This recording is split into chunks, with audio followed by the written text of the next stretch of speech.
ونستغفره ونتوب إليه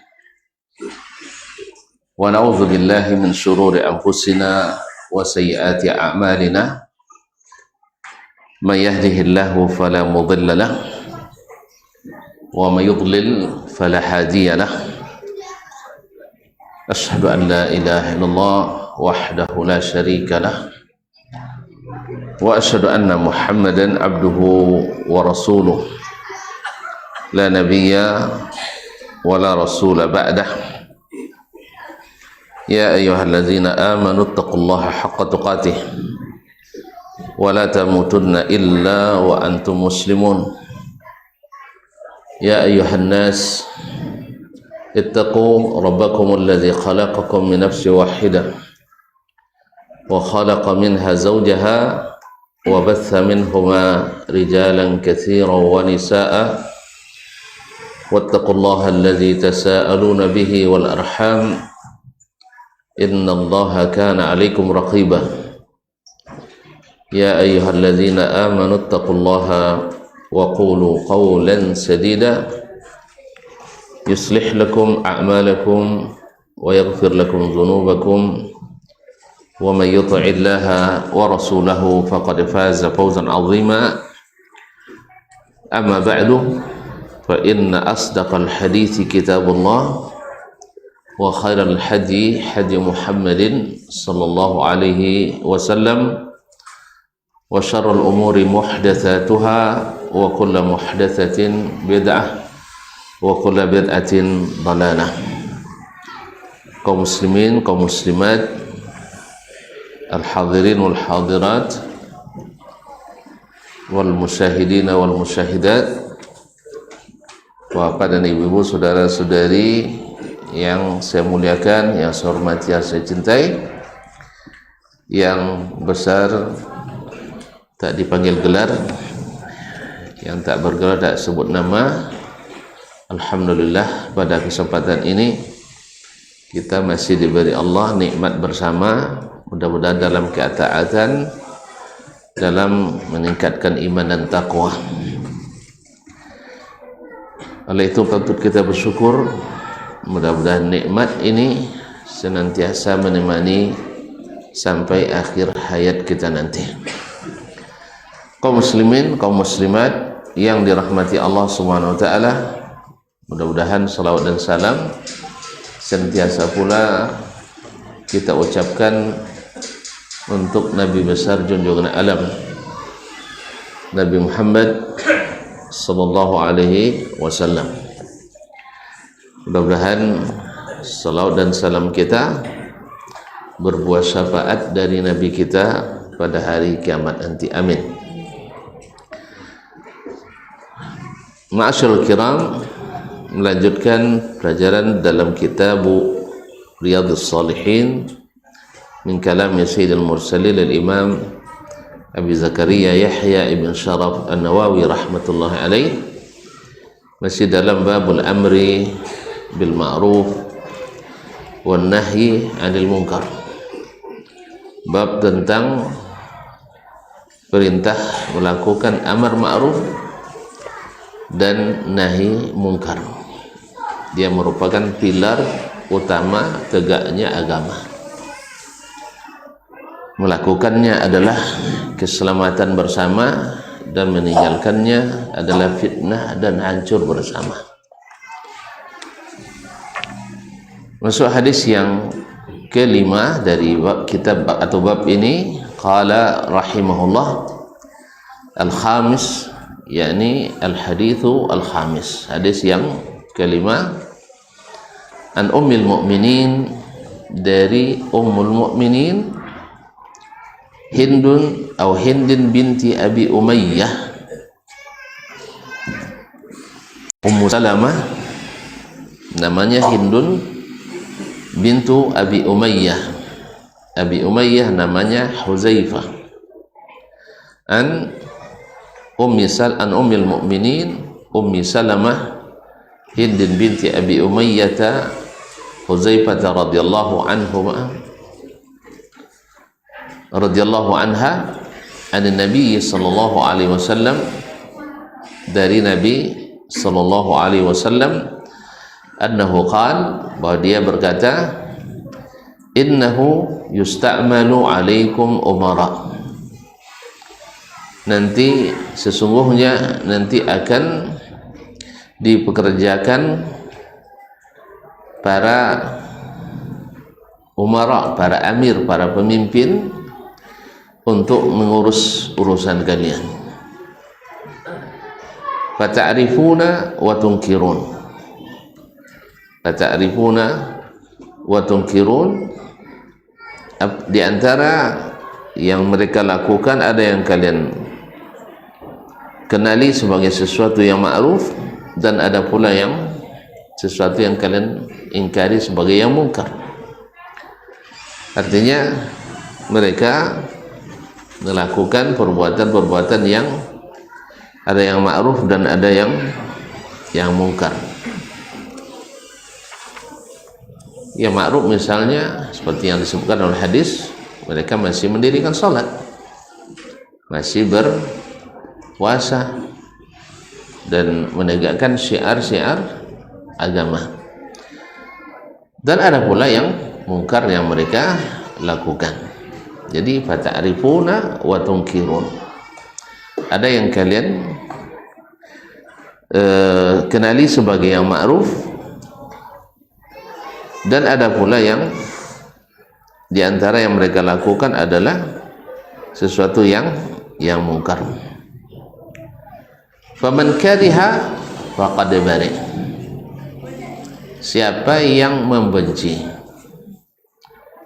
yang tentu yang membenci yang kemungkaran tadi, siapa yang membenci kemungkaran, yaitu mereka tidak menegakkan aturan-aturan Allah dalam bermasyarakat, dalam memerintah. Faman kariha faqad bari, siapa yang membenci, tentu membenci dengan hati, tapi tidak punya kemampuan untuk mengingkari dengan tangan atau setelah tangan atau lisan. Kemarin, man ra'a minkum munkaran falyughayyirhu biyadihi, siapa yang melihat kemungkaran di antara kalian, hendaklah dia mencegahnya dengan tangannya. Berarti ada kuasa untuk mencegah dengan tangan. Fa in lam yastati' fa bilisanihi, kalau tidak ada kemampuan dengan tangan, artinya tak punya kuasa, fa bilisanihi, hendaklah dia melakukan dengan lisan, yaitu dengan menasihati atau dengan memperingatkan. Ada dengan nasihat dan ada dengan memberikan peringatan. Kemudian kalau tak sanggup juga, ya kan, ada di antara pemimpin itu pantang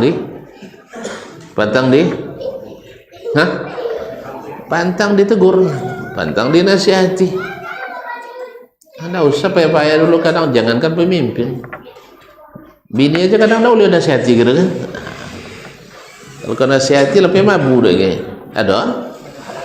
Lega sana. Ya. Tak boleh sabik tu salah ni. Aduh. Dia nak tuntut dia banyak. Tuntut bertanya kan itu masalah. Jadi, kalau penyakit-penyakit rumah baik tuntut dia dulu. Apa sebab? Banyak bertanya. Tapi bolehlah, ingatlah pada sore. Jadi kaum muslimin muslimat, kadang-kadang musibatu qaumin inda qaumin fawaidu, musibah bagi yang lain meringankan musibah. Oh, sanullah biar pada awak ni kan. Jadi ada yang kadang-kadang tak bisa diberi nasihat pemimpin itu, maka dengan ucapan tak mungkin, dan dengan perbuatan apalagi kita tidak punya kuasa untuk itu. Nah, maka faman lam yastati' fa bi qalbihi, hendaklah mencegahnya dengan hati. Apa maksud dengan hati? Seperti kata Imam Nawawi rahimahullah, man kariha biqalbihi wa lam yastati' inkaran biyadin wala bilisan. Dia tidak bisa mengingkari dengan tangan dan tidak pula dengan lisan. Maka orang seperti itu faqad bari'ah, maka telah bebas. Artinya bebas dari dosa. Kalau dia sudah mengingkari dengan hati, walaupun itu wadzalika adhaful iman, itu adalah selemah-lemah iman. Tapi alhamdulillah masih ada iman, selemah-lemah iman. Berarti kalau mencegah dengan lisan lebih kuat lagi, mencegah dengan perbuatan lebih kuat lagi. Jadi tapi kalau sudah membenci dengan hati, tidak sanggup mencegah dengan tangan dan lisan, maka dia bebas dari dosa. Wa adda wazifatahu, dan telah menunaikan tugasnya. Itu apa yang wajib ke atasnya, yaitu yang sanggup, itu yang wajib. La yukallifullahu nafsan illa wus'aha, fattaqullaha mastata'tum. Allah tidak menugaskan kepada seseorang kecuali yang dia sanggupi. Bertakwalah kepada Allah menurut kesanggupan kalian. Bukan karena takut, tidak, ini karena memang tidak mampu, tidak ada kesempatan dan tidak pula ada kemampuan. Wa man ankara bihasabi taqatihi faqad salima min hazil ma'siyah. Siapa yang mengingkari sesuai dengan kesanggupannya, sesuai dengan kuasanya, faqad salima min hazil ma'siyah, orang ini selamat dari maksiat ini. Itu maksiat yang dilakukan oleh waliul amri tadi, atau amir para umara tadi, yang ditunjuk oleh waliul amri tadi. Wa man radiya bi fi'lihim wa taba'ahum fa huwal 'asi. Dan siapa yang ridha dengan apa yang mereka lakukan, bahkan wa taba'ahum, dan ikut-ikutan pula fa huwal 'asi, maka orangnya hukumnya telah berbuat maksiat pula, seperti orang yang ditunjuk tadi atau orang pemimpin tadi.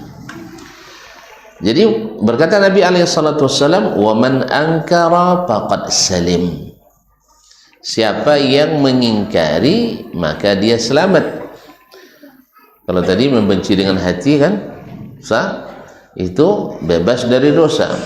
Tapi yang selamat lagi adalah yang mengingkari. Walakin man radiya wa tabah. Tapi yang tidak selamat adalah siapa yang ridha, siapa yang suka, siapa yang tidak membenci, wa taba', bahkan mengikuti, mengikuti pula, maka orang ini adalah berdosa, berdosa karena mengikuti, dan berdosa tidak mengingkari. Ma'asyiral kiram dirahmati Allah SWT. Qalu, para sahabat bertanya, ini kan orang sudah jelas tidak melaksanakan apa yang wajib dia laksanakan, karena seorang pemimpin itu berkewajiban menegakkan aturan Allah. Alladzina immakkannahum fil ardi aqamus shalah wa atauz zakah wa amaru bil ma'ruf wa nahau 'anil munkar. Orang-orang yang apabila kami berikan kepadanya kekuasaan di permukaan bumi, mereka mendirikan salat, menunaikan zakat, menghapus pajak. Oh enggak ya? Berdayakan zakat, wa amaru bil ma'ruf, melakukan amar ma'ruf, wa nahau 'anil munkar, dan mencegah kemungkaran. Sekarang dia sendiri yang menegakkan kemungkaran, maka dia telah melakukan maksiat dan melanggar serta berbuat dosa besar kepada Allah Subhanahu wa taala. Qalu, nah dalam kondisi seperti itu apa kata sahabat? Ya Rasulullah, ala nuqatiluhum, apakah boleh kita atau kenapa kita tidak perangi mereka? Kata Nabi SAW, siapa yang membenci bebas dari dosa, siapa yang mengingkari berarti selamat dia dan menyelamatkan orang lain. Dia selamat, orang lain selamat. Tapi siapa yang ridha dan mengikuti, siapa yang ridha dan mengikuti, maka tenggelam dan binasa bersama orang-orang yang binasa. Nah sekarang kan tak ada Nabi sebut perangi mereka, sah? Kenapa? Tak ada disebutkan kenapa mereka? Maka dan sahabat menanyakan, ala nuqatiluhum, kalau gitu nih orang kan jelas tidak menegakkan aturan Allah. Orang ini tidak menegakkan hududillah, tidak menegakkan had-had agama Allah, tidak menegakkan aturan-aturan Allah Subhanahu wa taala. Nah, kenapa kita tidak memeranginya? Atau bolehkah kita memeranginya? Apa jawaban Nabi? La, jangan kalian perangi. Ma aqamu fikumus shalah, selama mereka masih mendirikan salat bersama kalian, selama dia masih mendirikan salat di kalangan kalian. Berarti kalau masih salat, berarti jangan diperangi. Kalau tidak mendirikan salat, harus ya. Copek wano. Tidak harus, tapi boleh diperangi. Kan ada pertimbangan kemarin, bukan wajib, tapi boleh diperangi. Nah ternyata wallahu alam, hadis ini dijadikan dalil yang terang dan jelas oleh orang atau ulama yang mengatakan orang yang meninggalkan salat, orang meninggal salat berarti perangi. Capek panu dia. Orang yang meninggalkan salat berarti kemarin apa syaratnya memerangi orang-orang yang tidak menegakkan agama? Apa syaratnya kemarin?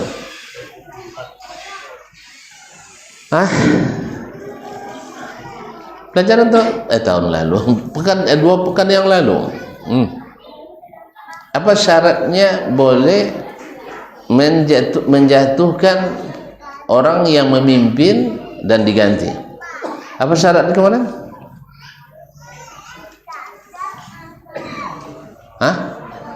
Illa antaru kufran bawahan, yaitu kalian melihat kekufuran yang nyata.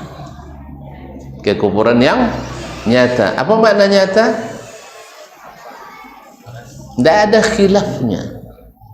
Tidak ada khilafnya bahwa itu adalah kekufuran. Kemudian bukan masalah yang tidak dikenali oleh orang Islam. Ini adalah masalah yang terang di kalangan umat Islam, baik orang alim maupun bukan alim. Kemudian lakum minallahi burhan, ada keterangan tentang itu dari Allah Subhanahu wa taala. Nah sekarang di sini Nabi mengatakan boleh diperangi enggak? Kata sahabat, enggak. selama masih salat. Mafhumnya apa? Kalau tidak mendirikan salat berarti boleh diperangi. Berarti dia sudah melakukan kekufuran yang nyata. Ini memperkuat pendapat para ulama, dan ini pendapat mayoritas ulama, bahwa orang yang meninggalkan salat maka selamat tinggal Islam. Orang yang tidak mendirikan salat adalah selamat tinggal Islam. Iso nengok saya banyak contohnya kan, koino kajinya ya. Nah kan kita menyampaikan ini pendapat jumhurul ulama, bahwasanya orang yang meninggalkan salat hukumnya dia sabit kafir, selamat tinggal Islam. Dia sabit kafir wong yang kau ya. Nah, jelas ya. Ini dalilnya juga. Selama dia salat tak boleh diperangi. Kemarin kapan boleh diperangi? Kalau kafir dengan kekufuran yang nyata. Berarti meninggalkan salat berdasarkan hadis ini adalah kekufuran yang nyata. Pojok bang. Nah, sampai nyuruh bang yung gawa. Saja jen bangi pala mo kasih buya lebas buya. Iko ya dia selama ko ha pahya sagan yo salat do. Nya semakin ditinggian semakin sagan. Kan ya? Nya apa? Nya sawi salat dutang. Kan ya? Tasap mulu ada luru salat dutang semakin capek dia semakin salah. Jadi belum mau capek selesai. Ya, belum mau capek selesai. Makanya imam nampak yang capek, nampak yang pendek. Apa sebab? Utang capek selesai. Jadi kamat nak capek. Nah, ketika sabi utang sama tantu, tuan-tuan yang bagi utang kau so baik-baik. Tidak masuk. Ini maksudnya bagi utang kau baik-baik dan sana buat utang. Boleh nak buat utang. Tapi lain lebih senang buat itu. Apa gitu?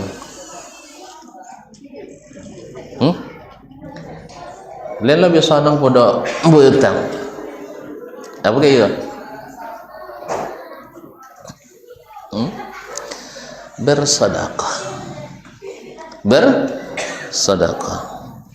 Sesenang-senang kan tak mesti banyak lah ya. Yang kedua hati lapang seingan-ingan badan sudah itu kan ya. Tapi kalau ambil utang ya dia mambil utang atau mambil utang boleh tak? Boleh. Ini kan bayu besok ni kan tak mau walaupun ustaz dia minta utang dia kata bayu ustaz kan ya pak. Ustaz kadang lupa jadi utang gini. Keseriusnya kan ada utang nanti buat bersabun semua kan tak kandang nak kira. Nah lah buat pengakuan kasan tak apa bayu kawan tiap belakang ustaz cito nya dia tak bersabun kawan. Nah, jadi kaum muslimin dan muslimat dirahmati Allah SWT. Jadi berdasarkan dalil ini Nabi membolehkan dan tidak membolehkan memerangi pemimpin yang masih mendirikan salat. Padahal dia sudah tidak menegakkan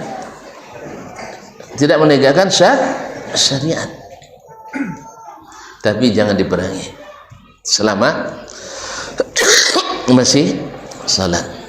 Jadi salat itu menjadi penjaga yang membuat membuat jabatannya masih terhormat, masih terhormat. Oleh sebab itu kaum muslimin dan muslimat dirahmati Allah SWT, maka benarlah Allah ketika mengatakan Allah akan membantu orang-orang yang membantunya, yaitu orang-orang yang bila diberikan kekuasaan di permukaan bumi, dia mendirikan salat, kemudian menunaikan zakat, dan melakukan amar ma'ruf nahi mungkar. Mungkin dia tidak sempurna di amar ma'ruf nahi mungkar, menegakkan aturan-aturan Allah Subhanahu wa taala, tetapi salat masih tetap dia dirikan. Maka dalam hadis-hadis fitan disebutkan ketika di antara para pemimpin itu, dan itu kata Nabi pasti akan ada, dan nasihat emas Nabi kepada kita adalah bersabar. Orang ini yang payah begini, jangan bilang sabar Ustaznya. Sabar itu ada batasnya. Enggak, Nabi menyebutkan batasnya. Sampai kalian bertemu saya di tepi telaga, berarti ada batasnya. Ada batas. Sabar itu tak ada batasnya. Itu kesalahan besar kita. Sabar itu ada batas. Sabar tak ada batasnya. Semakin antum sabar, maka semakin besar pahala yang didapatkan dari Allah yang maha besar. Innama yuwaffas sabiruna ajrahum bighairi hisab. Jadi mereka bertanya, ya Rasulullah, boleh dah kita perangi? Jawaban Nabi, jangan selama masih salat. Alladzina idza makkannahum fil ardi aqamus salah, mereka masih mendirikan salat. Wa atauz zakah, menunaikan zakat. Wa amaru bil ma'ruf, melakukan amar ma'ruf. Wa nahau anil munkar, dan melakukan nahi munkar. Pas waktu saya pas masuk. Nah, kita dengar azan dulu.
أشهد أن محمدا رسول الله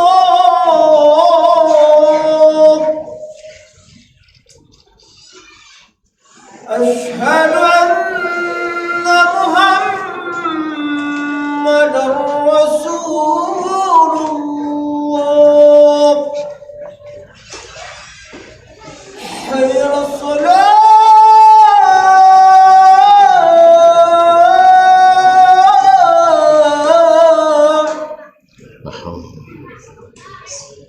حي على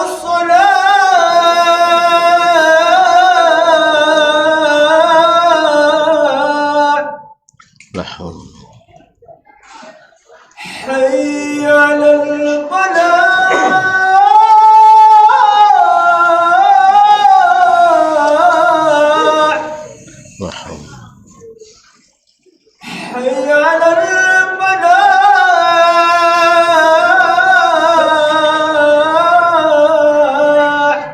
La haula. Allahu Akbar, Allahu Akbar. Allah. La ilaha illallah. Wa nashhadu an la ilaha illallah. Allahumma rabbana taqabbal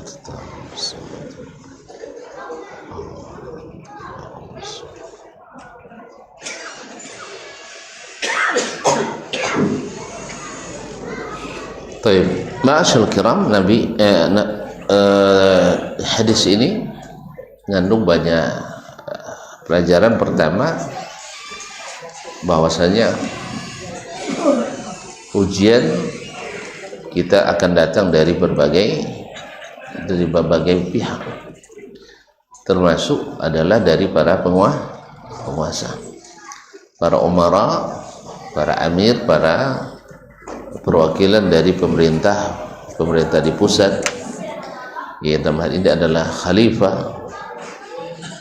Kadang-kadang mereka ditunjuk dan tidak menegakkan hal-hal yang harus ditegakkan.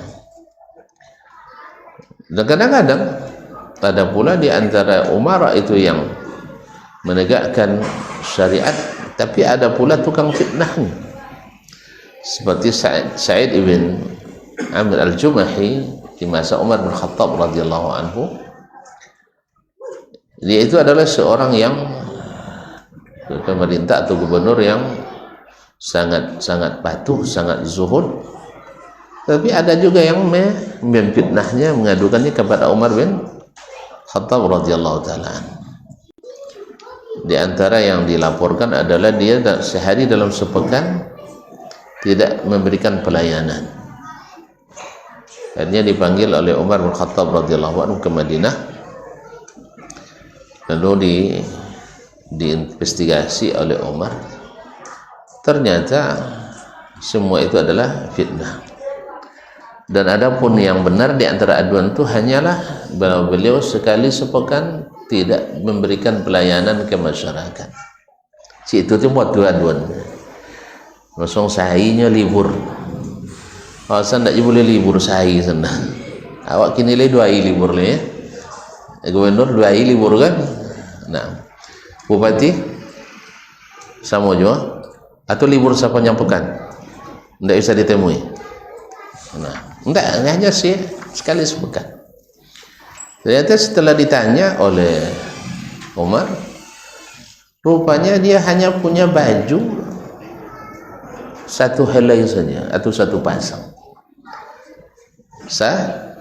Sepasang kainnya yang dipakainya dalam bertugas. Jadi kalau basah baju, termasuk dia melemumah. Tidak ada tidak ada baju. Itu kan wapong bayi pelayanan. Subhanallah. Seorang gubernur hanya satu pakaiannya. Akhirnya kata Umar, kalau gitu balik ke tugas dah. Dan cukup sekali ditegur oleh Amir Mukminin. Saya tidak mau kembali lagi. Akhirnya tidak mau jadi gubernur. Awaklah payah di papaya itu, awaklah payah di papaya. Ini juga di antara orang-orang yang menegakkan tetapi tetap saja tidak mendapat tempat di hati masyarakat. Apalagi mereka yang tadi yang tidak menegakkan syariat. Nah, tentu akan ada riak-riak, bahkan gelombang-gelombang. Maka Nabi memberikan arahan bahwa nanti akan ada para amir pada pemerintah atau gubernur-gubernur yang akan ditunjuk atas kalian menjadi pemimpin kalian. Di antara yang mereka lakukan ada yang ma'ruf, ada yang mungkar, artinya tidak istiqamah. Tidak istiqamah. Nah, kalau kecendak kamu hadir tahu di acara-acaranya kan, ya acara-acara keagamaan hadir tahu. Tapi di aturan tidak menegakkan aturan. Ini kan kemungkaran ini. tidak menegakkan had atau aturan agama Allah yang diwajibkannya diterapkan bagi dalam hukum. Makanya yang seperti ini, yang tidak menegakkan hukum Allah seperti ini kan, sebagian orang kan langsung menghukumnya sebagai orang kafir. Apalagi ada ayat, wa man lam yahkum bima anzalallahu fa ulaika humul kafirun. Ya, barang siapa yang tidak menghukum dengan apa yang Allah turunkan, mereka adalah orang-orang kafir. Ya, yang mengambil menelan hadis ayat ini mentah-mentah tanpa menafsirkannya dengan hadis, itulah akhirnya menjadi ahli hadas, menjadi kaum khawarij. Untung ada Abdullah bin Abbas, yaitu penafsir Al-Quran yang didoakan Nabi alaihissalatu wassalam, yang menyampaikan kepada mereka ini adalah kufrun dunal kufr, ini kufur yang tidak mengeluarkan dari agama, sehingga tidak halal diperangi, seperti yang disebutkan oleh Nabi alaihissalatu wassalam, ma aqamu fikumus salah, selama mereka masih mendirikan salat di antara kalian. Selama dia mendirikan salat, tidak boleh diperangi. Karena apa? Karena salat adalah syiar utama agama ini, yang kalau masih tegak oleh dia, berarti dia masih menghormatikan agama. Nah, dan sebaliknya meninggalkannya adalah kekufuran yang nyata menurut zahir hadis ini, dan ini yang didukung oleh dalil-dalil lain yang sahih, baik dalam Al-Quran maupun hadis Nabi. Fa in aqamus salata, andainya mereka mendirikan salat, fa ikhwanukum fid din, maka mereka adalah saudara kalian seagama. Berarti kalau tidak salat bukan saudara seagama. Ini juga mendukung al-ahdul ladzi bainana wa bainus shalah. Perbedaan antara kita dengan orang-orang kafir itu adalah salat. Faman tarakaha faqad kafar. Yang meninggalkan salat adalah orang kafir. Subhanallah. Makanya zahir dalil menunjukkan kufurnya orang meninggalkan salat. Buktinya Nabi bolehkan memerangi pemimpin yang tidak mendirikan salat. Berarti masuk klasifikasi kufran bawahan, lana minallahi sultan, atau lana minallahi burhan. Nah, ada keterangan dari Allah Subhanahu wa taala. Taib kaum muslimin dan muslimat. Kenapa? Kemudian dalam hadis ini juga dijelaskan tingkatan-tingkatan ingkarul munkar. Ingkarul munkar. Tingkatan terbawah adalah membenci dengan hati atau mengingkari dalam hati. Naik lagi mengingkari dengan lisan, dan lebih hebat lagi adalah mengingkari dengan perbuatan, dengan kekuasaan. Dan ketiga, bahwasanya menegakkan amar ma'ruf nahi munkar itu adalah asas dan pilar utama agama ini, dan ada kewajiban sekalipun kepada orang yang di atas kita. Ini pemimpin kan di atas kita, wajib kita lakukan untuk menasihatinya, tapi sekali lagi sesuai dengan kemampuan dan ikut aturan. Sesuai dengan kemampuan dan ikut aturan. Yang keempat, bahwasanya seseorang bila sudah menunaikan kewajiban ini, yaitu mengingkari dengan hati, atau naik lagi mengingkari dengan lisan, atau lebih hebat lagi mengingkari dengan tangan, maka dia tidak diwajibkan berhasil dengan arti berubah langsung pemimpin yang ditegur itu. Wajib? Tidak wajib. Kewajiban dia adalah melakukan apa yang bisa dia lakukan, baik dengan hati, atau dengan tangan, atau dengan lisan. Makanya bila seandainya para dai, para ulama telah melakukan amar ma'ruf nahi munkar,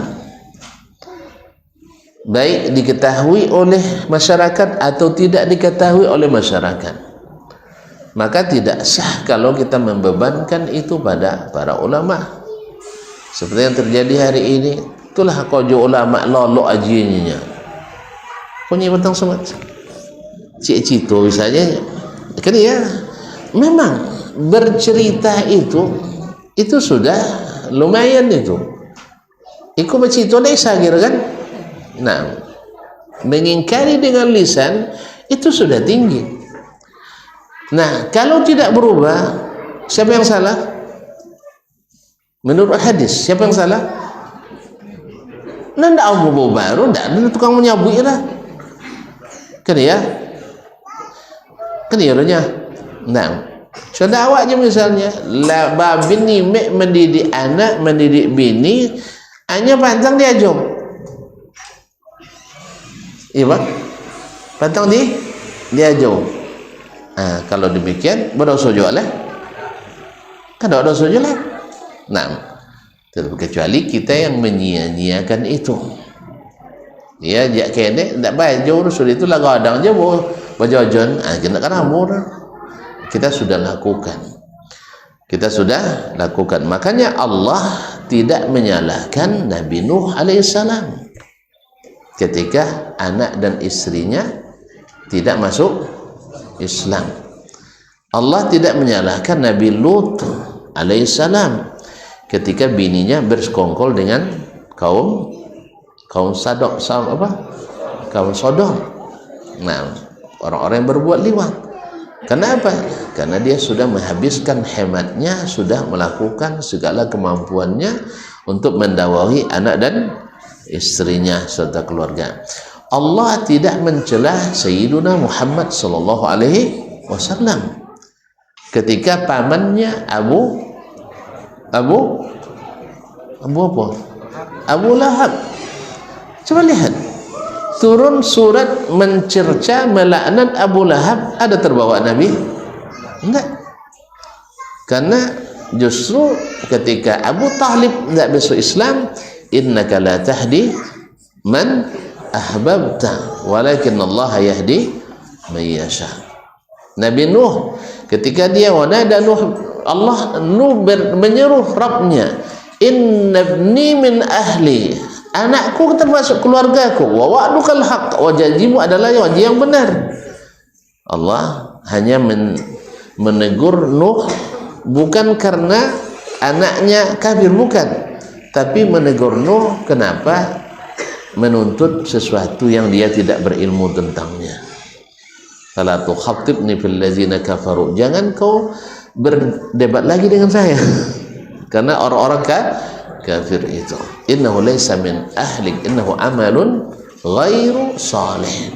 Dia bukan keluargamu, dia adalah amal yang tidak saleh.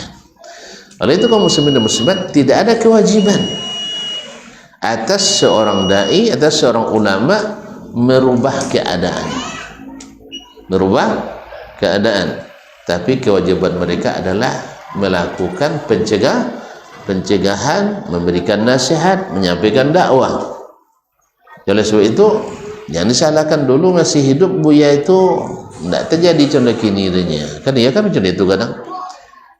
Misalnya orang yang sering disorotkan adalah negeri-negeri yang Masya Allah orang-orang solehnya banyak, ulamanya banyak. Nah, itu yang selalu ditembak oleh orang-orang yang lemah-lemah ilmu dan lemah-lemah iman. Sah? Idwi bin Bas dulu tidak coneko, kini tinggi. Nah, misalnya kan begitu kan, banyak kita dengar seperti itu. Itulah para ulama sekarang sudah jadi budak-budak para penguasa. Kan begitu. Kalau kita jadi pelawan penguasa, merancak budak taatnya, pelawan pemberontak. Jadi Nabi SAW tunjukkan siapa yang sudah menasihati atau hanya sekedar membenci, bari, selamat. Dan siapa yang menasihati, salim. Ya, siapa yang membenci bebas dari dosa. Siapa yang menasihati selamat. Jadi agama tidak membebani kita lebih dari yang kita nikah.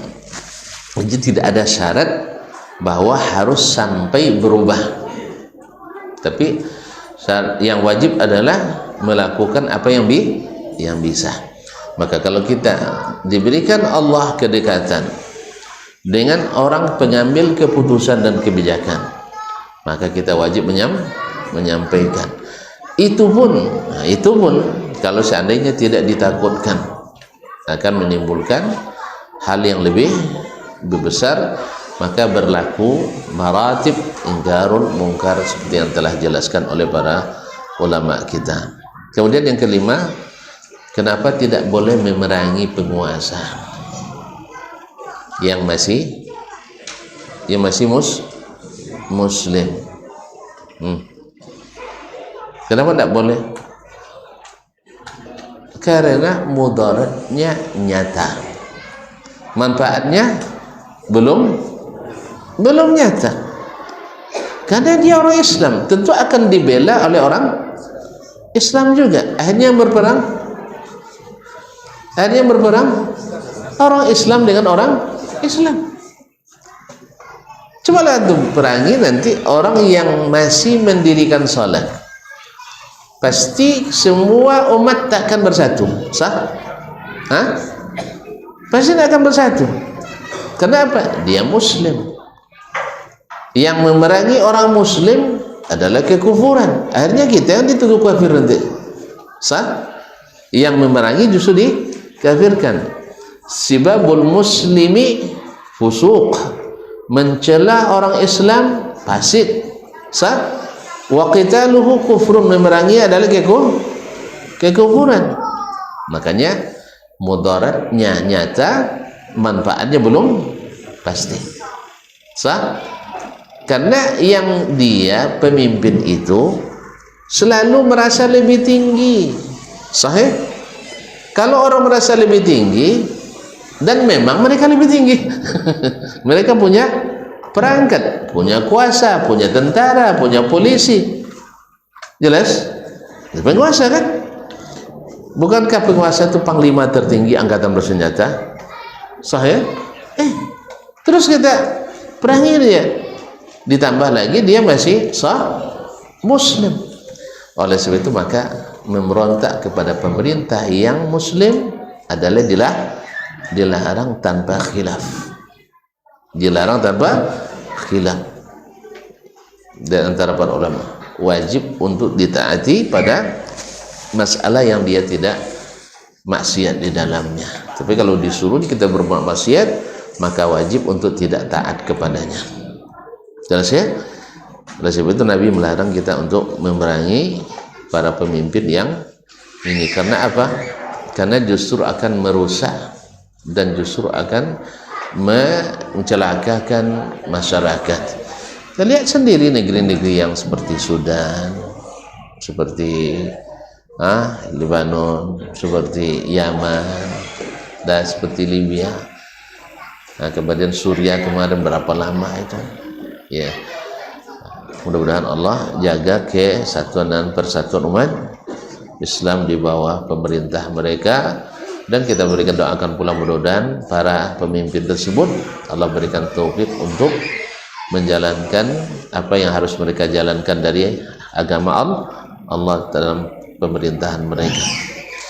Dan semoga dijauhkan dari para rongrongan musuh-musuh yang senantiasa melemahkan, yang senantiasa memerangi penerapan syariat Islam.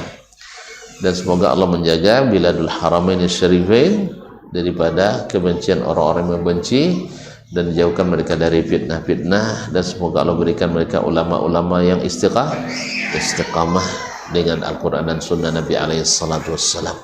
Dan juga kita doakan negeri kita ini mudah-mudahan Allah berikan pemimpin-pemimpin yang taat, pemimpin yang bertakwa, pemimpin yang mau kembali kepada agamanya, dan khususnya mendirikan salat, menunaikan zakat, dan menghapus pajak. Tentu tidak percaya ya, pajak ini barakah walaupun sedikit, tapi pajak membuat bencana walaupun banyak. Tidak akan makmur dah pajak tu dah. Percayalah. Kan dari dulu apa kena pajak lagi kan? Kan tak? Namanya pajak lah kono pajak lo nya. Berarti tidak ada hello bunyi tu dah. Konotasi dah buruk. Ya, mudah-mudahan Allah berikan kemampuan untuk menghilangkan pajak, tapi memberdayakan sumber daya alam. Ya, awak melimpah kekayaan tapi hutang banyak tadi mana-mana. Solah guys. Ya, kekayaan melimpah ruah. Cuman hutang banyak. Salah sih aja kampanye ekonomi tahunya. Dan cayo oleh pencari ekonomi dan cayo balik akal balik dan dulu itu je kampanye uang kan. Tidak juga tambah ekonomi udah hutangnya tambah banyak kan ya aja.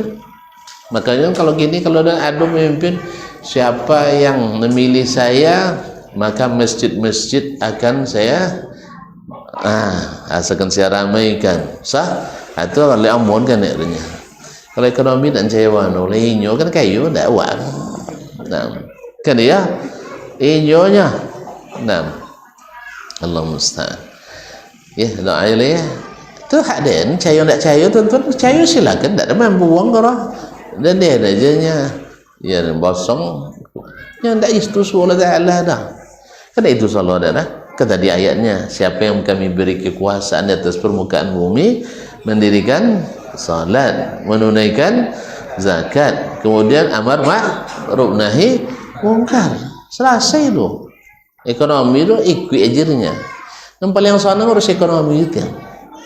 Urus agama itu payah. Itu ni sana-sana nya tak selesai macam mana nak selesai agama. Ya, itu deh, tentu syarat dan buruk. Tapi ikut aja bono. Ya, jadi kita memilih orang yang taat supaya Allah betulkan keberkahan. Wallahu taala alam. Nah, gitulah dulu ya. Sudah jelas kan? Bisa sabarnya? Nah, tegakkan pilar ini sesuai dengan kesakupan. Wallahu taala alam. Wassallallahu ala nabiyyina Muhammad wasallam. Wassalamualaikum warahmatullahi wabarakatuh.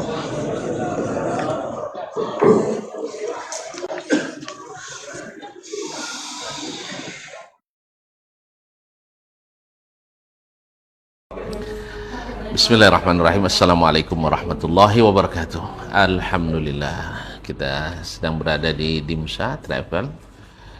InsyaAllah ada yang mau ikut di awal Ramadan tanggal 19 Februari 2026. Sama-sama ketahui al-umratu ilal umrati kafaratul lima bainahuma. Dari satu umrah ke umrah yang lain menghapus dosa di antara keduanya. Lebih lagi, al-umratu fi Ramadan kahajjatin ma'a Rasulillah sallallahu alaihi wasallam, seperti yang beliau bilang, al-umratu fi Ramadan kahajjatin ma'i. Umrah pada bulan Ramadan adalah sama dengan haji bersama saya. Insyaallah kita berharap kepada Allah SWT mudah-mudahan diberikan taufik bersama kita melaksanakan dan meraih kebahagiaan ibadah yang nyaman ini. Mudah-mudahan bermanfaat di dunia dan akhirat. Wassalamualaikum warahmatullahi wabarakatuh.